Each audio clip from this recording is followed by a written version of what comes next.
হঠাৎ করে আমি আর ও দেব যখন একটা ছবি করার কথা হয় তখন ওর মাথায় একটা সাবজেক্ট আসে এবং ও বলে যে আমার অনেক দিন ধরে মাথার মধ্যে একটা সাবজেক্ট চলছে, এটা বক্সিং নিয়ে, তুমি কি শুনবে? আমি বললাম অফকোর্স শুনবো। অ্যান্ড গেলাম, শুনলাম, শোনার পরে আমার শুনে অসম্ভব ভালো লাগে। তখন বললাম যে আমরা এই ছবিটা করবো, কিন্তু প্রডিউসার কী হবে?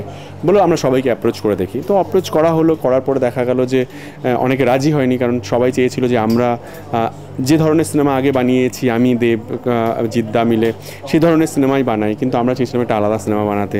এবং অনেকের বিশ্বাস হয়নি যে আমরা একটা অন্য ধরনের সিনেমা বানাতে পারি বা আমাদের সিনেমা মানুষ ছবি দেখবে। তো আমরা সেই চ্যালেঞ্জটা নিয়ে নেমে পড়ি মাঠে আর কি, চ্যালেঞ্জ নিবি না শালা টাইপের আর কি বলে মাঠে নেমে পড়ি এবং ছবি করতে নেমে পড়ি এবং টাকার দরকার হয়, ও অনেকের কাছে যায়।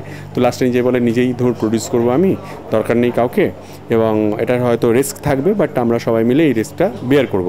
আমরা পুরো টিম বললাম যে চিন্তা করো না, আমরা সবাই তোমার সঙ্গে আছি, তুমি এগিয়ে যাও। আমরা ওকে ক্যাপ্টেন হিসেবে দাঁড় করলাম, না আমরা সবাই ওর সঙ্গে রইলাম আর কি।